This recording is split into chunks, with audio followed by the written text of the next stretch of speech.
Good morning બાળકો. આજ શ્રી કન્યા પ્રાઇમરી સ્કૂલમાં તમારું સ્વાગત છે. આજે આપણે ધોરણ 7 વિષય ગણિત તેમાં ચેપ્ટર પહેલું પૂર્ણાંક સંખ્યાઓ તેમાં આપણે સ્વાધ્યાય 1.2 સુધી જોઈ ગયા છીએ. હવે આપણે 1.3 જોવાનું છે. એ પહેલાં આપણે પૂર્ણાંક સંખ્યાઓના ગુણાકાર વિશે થોડી માહિતી મેળવીશું. એટલે કે ધન પૂર્ણાંક અહીંયા આપેલું જ છે. ધન પૂર્ણાંક અને ઋણ પૂર્ણાંકોનો ગુણાકાર. જ્યારે એક ધન પૂર્ણાંક હોય અને એક ઋણ પૂર્ણાંક આપેલો હોય તો તેનો ગુણાકાર કરીએ તો આપણને જવાબમાં ઋણ પૂર્ણાંક જ મળે. જ્યારે એક ધન પૂર્ણાંક અને એક ઋણ પૂર્ણાંક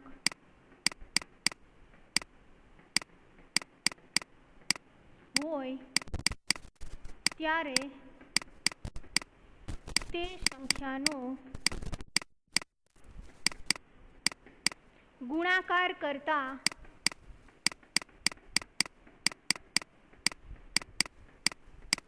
પરિણામ ઋણ પૂર્ણાંક જ મળે.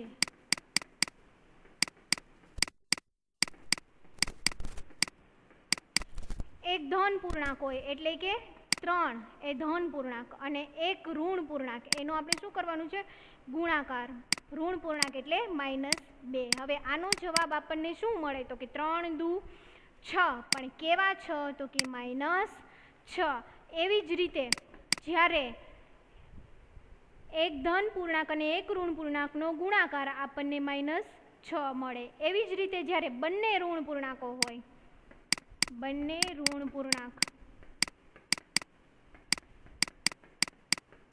ત્યારે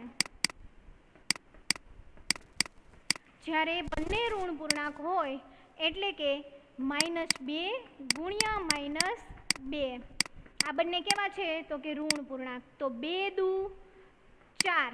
પણ આ બંને કેવા છે? ઋણ પૂર્ણાંક. બંને ઋણ પૂર્ણાંક હોય તો તેનું પરિણામ કેવું મળે?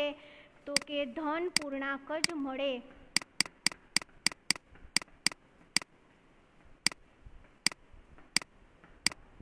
એવી જ રીતે જ્યારે બંને ધન પૂર્ણાંક હોય, બંને પૂર્ણાંકો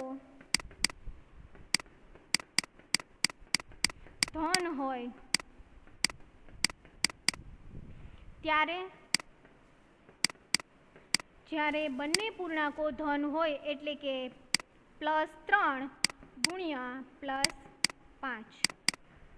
3 પંચા 15. કેવા 15? તો કે પ્લસ. બંનેની આગળ પ્લસ જ છે, માઇનસ છે નહીં. એટલે શું મળે? તો કે ધન પૂર્ણાંક જ મળે.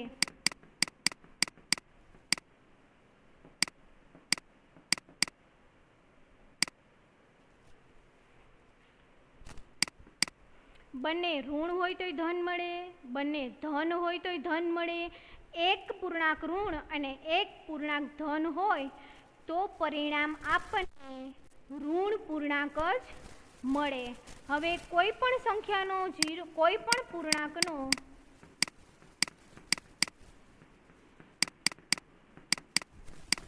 શૂન્ય સાથે ગુણાકાર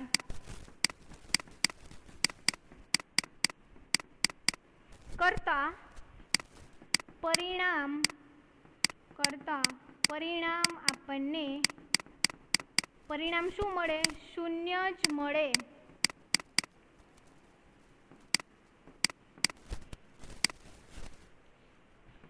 એક ગુણ્યા 0 બરાબર 0. એવી જ રીતે -5 ગુણ્યા 0 તો પણ 0. શૂન્ય જ પરિણામ મળે. એવી જ રીતે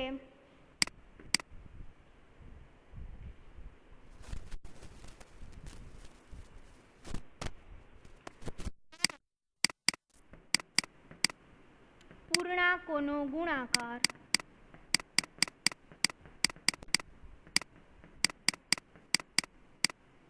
કરતા પૂર્ણાંકો એકી સંખ્યામાં હોય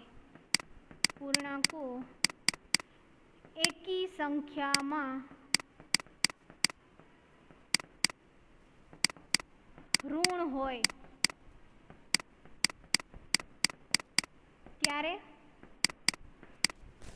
જ્યારે પૂર્ણાંકોનો ગુણાકાર કરતા પૂર્ણાંકો એકી સંખ્યામાં ઋણ હોય તો કે -3 ગુણ્યા -5 ગુણ્યા -2.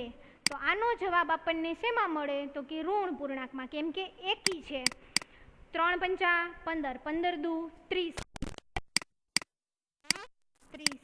ઋણ જ મળે.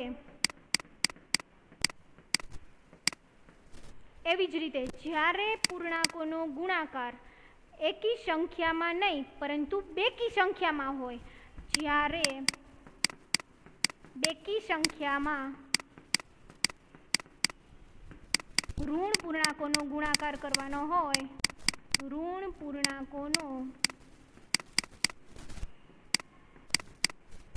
ગુણાકાર કરવાનો હોય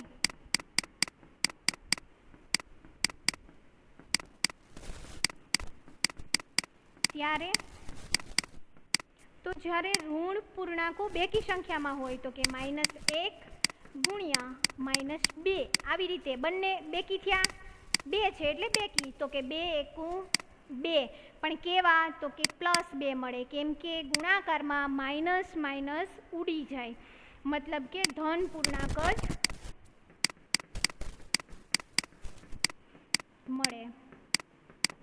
ત્યાર પછી છે કોઈ પણ પૂર્ણાંકનો એક સાથે ગુણાકાર કરતા તેની તે જ સંખ્યા મળે. કોઈ પણ પૂર્ણાંકનો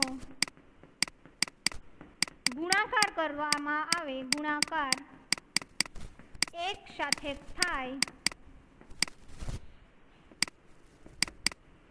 ત્યારે તેનું પરિણામ તે જ સંખ્યા મળે. એટલે કે -1નો ગુણાકાર આપણે એક સાથે કરીએ તો જવાબ કેવો મળે, તેની તે જ સંખ્યા.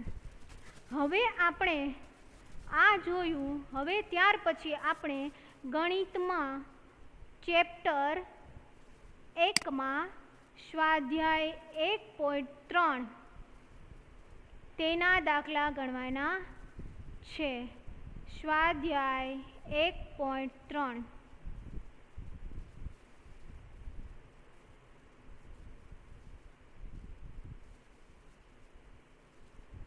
અહીંયા આપેલું છે કે નીચે આપેલા દરેકના જવાબ લખો.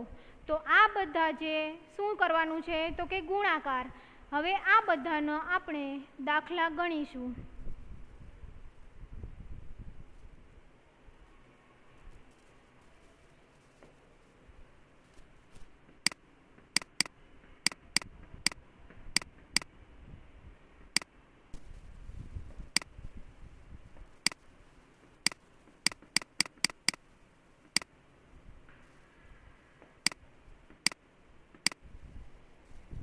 એનું છે પહેલું.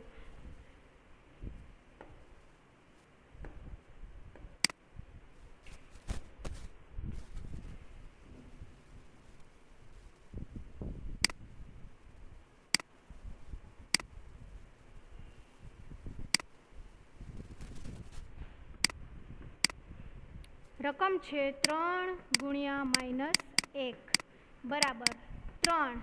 આ ગુણ્યા -1 એટલે 1. 3 એકુ 3, પણ એકી સંખ્યામાં છે ને ઋણ પૂર્ણાંકો, એટલે માઇનસની નિશાની મૂકવાની. જો બેકી સંખ્યામાં હોય તો એ ધન પૂર્ણાંક થઈ જાય, અને એકી સંખ્યામાં ઋણ હોય તો એ ઋણ પૂર્ણાંક જ એનું પરિણામ મળે. બી છે -1 ગુણ્યા 225. તો 1 ને 225 હારે ગુણીએ તો જવાબ આવે 225 જ. પણ અહીંયા ઋણ પૂર્ણાંક કેટલા છે તો કે 1 જ. 1 જ હોય તો અહીંયા ઋણની નિશાની આવે.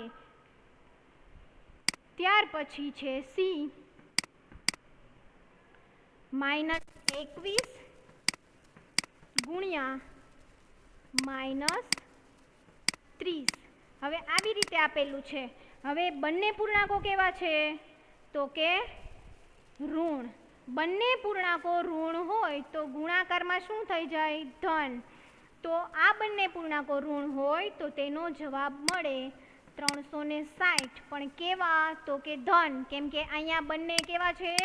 ઋણ, તો ધન પૂર્ણાંક જવાબ મળે. ત્યાર પછી છે ડી.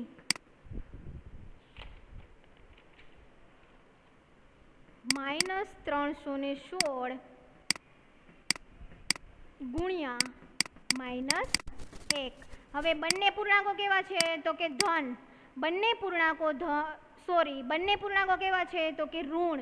પણ છે કેટલા? તો કે 1 અને 2. જ્યારે બેકી સંખ્યામાં ઋણ પૂર્ણાંકો હોય તો તેનું પરિણામ આપણને ધન પૂર્ણાંકમાં જ મળે.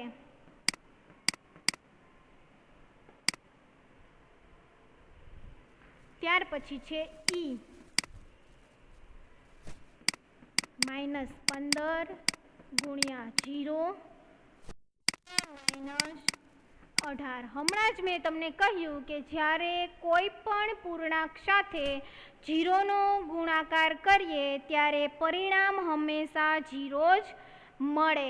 હવે આ છે -15. હવે -15 હારે આપણે 0 કરીએ અને -18 ને બહાર રાખીએ, આનો જવાબ આવે 0. હવે 0 ને -18 સાથે ગુણીએ તો જવાબ 0. કોઈ પણ પૂર્ણાંક સાથે ધન કે ઋણ, કોઈ પણ પૂર્ણાંક સાથે જ્યારે 0નો ગુણાકાર કરવામાં આવે ત્યારે પરિણામ આપણને હંમેશા 0 જ મળે છે. ત્યાર પછી છે એફ. -12 ગુણ્યા -11 ગુણ્યા 10. હવે અહીંયા આપણે જોવાનું છે કે અહીંયા 1 અને 2 વખત આપેલા છે. જ્યારે બેકી સંખ્યામાં ઋણ પૂર્ણાંકો આપેલા હોય અને તેનો ગુણાકાર કરવાનો હોય તો એ કેવા થઈ જાય? તો કે ધન. હવે -12 ગુણ્યા -11 એનો ગુણાકાર કરતા જવાબ મળશે +132. કેમ કે માઇનસ માઇનસ શું થઈ જાય? તો કે પ્લસ. ગુણ્યા 10 એ પણ કેવા છે? પ્લસ. તો 1320.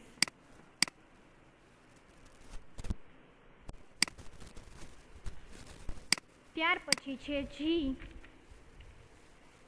9 ગુણ્યા -3 ગુણ્યા -6.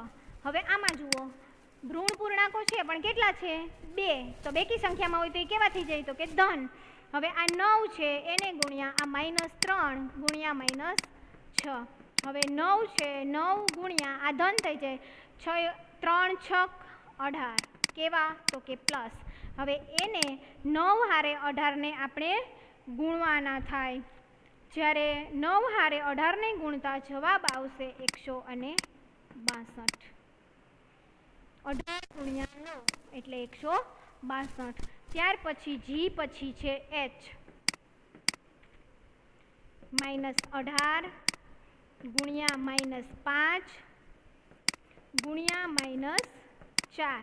હવે આમાં જુઓ, આ 3 સંખ્યાનો ગુણાકાર કરવાનો છે પણ ઋણ પૂર્ણાંકો કેટલા છે? તો કે 1, 2 અને 3. હવે આ -18 ને પહેલા એમને રાખીએ. ગુણાકાર કરવાનો હોય ત્યારે પહેલા -5 એને ગુણ્યા -4 નો ગુણાકાર કરીએ. અહીંયા કેટલા છે? 2. તો એ ધન થઈ જાય ને. -18 એમને રહેશે અને આ બંને શું થઈ જશે? ધન પૂર્ણાંક. કેમ કે માઇનસ માઇનસ પ્લસ. ગુણાકારમાં જ્યારે બેકી સંખ્યામાં ઋણ પૂર્ણાંકો હોય તો એ પ્લસ થઈ જાય. 5 ચોક 20 +20. હવે આ 18 છે એ માઇનસ છે, એનો 20 સાથે ગુણાકાર કરવાનો છે. તો 1 માઇનસ હોય અને 1 પ્લસ હોય તો જવાબ આપણને શું મળે? ઋણ પૂર્ણાંક. કેમ કે એવો નિયમ છે કે જ્યારે એક પૂર્ણાંક ઋણ હોય અને એક પૂર્ણાંક ધન હોય, એટલે કે એકી સંખ્યામાં ઋણ પૂર્ણાંક હોય તો તેનો પરિણામ ઋણ પૂર્ણાંક જ મળે. 360 મળશે પણ કેવા? તો કે ઋણ પૂર્ણાંકમાં. ત્યાર પછી આઈ. -1 ગુણ્યા -2 ગુણ્યા -3 ગુણ્યા 4 આવું આપેલું છે. હવે આપણે આ -1 અને -2નો ગુણાકાર કરીએ -3 અને -4 બહાર રાખવાના. આ બંનેનો ગુણાકાર કરી શકાય. હવે -1 અને -2નો ગુણાકાર કરીએ તો 1 દુ દુ, નિશાની શેની? પ્લસની, કેમ કે બંને શું છે? માઇનસ. ગુણ્યા આ બંનેમાં એક જ માઇનસ છે તો 4 તેરી 12, પણ આવશે કેવા? તો કે -12. કેમ? તો કે એક ઋણ પૂર્ણાંક છે એટલે. અને અહીંયા આવશે +2 અને -12નો ગુણાકાર કરવાનો છે. 12 દુ 24, પણ કેવા 24? તો કે માઇનસ. તો કે શું કામે? તો કે એક પૂર્ણાંક ઋણ છે અને એક પૂર્ણાંક કેવો છે?